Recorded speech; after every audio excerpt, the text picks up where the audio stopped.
Korkeakoski Kamuksilta hyvää päivää. Nyt tulisi huutokauppaan tämmönen 04 vuoden 257 tonnia ajettu Fiat Punto. Ja auto pitäisi olla käyntikuntoinen, mutta jostain syystä ei enää käynnisty, starttaa ainoastaan. Se on meille ajamalla tänne tullut ja meidän myyjäkin on sillä koeajollenkin käynyt heittämässä, mutta parin päivän seisonnan jälkeen niin ei enää lähde käyntiin. Ja lähdetään käymään auton kuntoa näin videon muodossa läpi. Eli keulasta peruskiveiskut plus sitten yksittäisiä tämmöisiä pieniä ruostekohtia löytyy. Tuulilasi on halki. Ei mene katsastuksesta läpi. Kuljettajan kylki.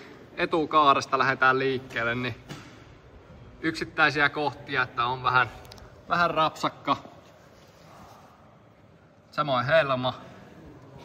Ja tästä jos peilaa kuljettajan kylkeen, niin huomataan, että siellä on aika paljon niin kuin lommoa yksittäisiä ympäri kylkeä ja tuossa on sitten vähän naarmuakin. Vasen takakulma näyttäisi ihan siistiltä. Perä fiksukuntoinen. Oikea takakulma siisti.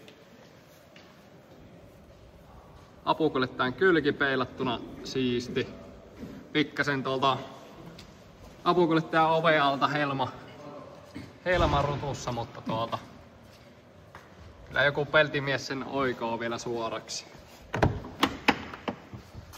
Tuosta nähdään vähän enemmän. Ja varmasti tälläkin kylällä jotain yksittäisiä lommoja ja naarmuja löytyy, joita ei nyt näe. Autossa tällä hetkellä alla kesärenkaat. Niissä on jonkin verran vielä pintaa jäljellä, mutta ei ole huippukuntoiset. Ja seuraavaksi kurkataan auton sisusta. Tässä sisustaa. Penkessä jonkin verran likaa löytyy, mutta ei ole repeymiä. Ei ole niinku muutenkaan sisustaa suhteen, niin ei ole paljon moitittavaa. Aika peruskuntoinen ikäisekseen ja takapenkit myös. Täällä nyt on nastarenkaat kyyvissä. Tästä kun lähdetään kattoo, niin yksittäisiä nastoja on aika paljon mennyt poikki tai sitten irronnut. Mutta ei ole ihan huippunastat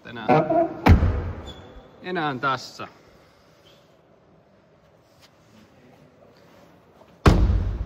Sitten kurkataan auton huoltohistoria.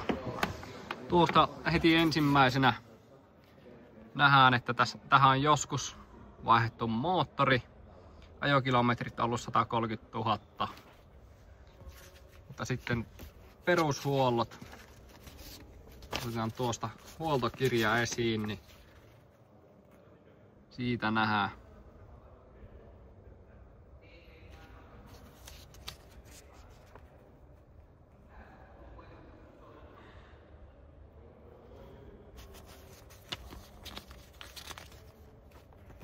Jonkinlaisia merkintää täällä on, mutta ei tämä täydellinen ei ole.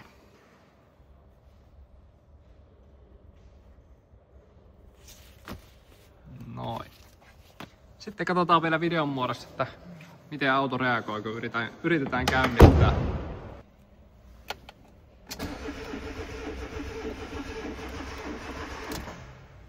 Eli käytännössä auto starttaa, mutta ei käynnisty.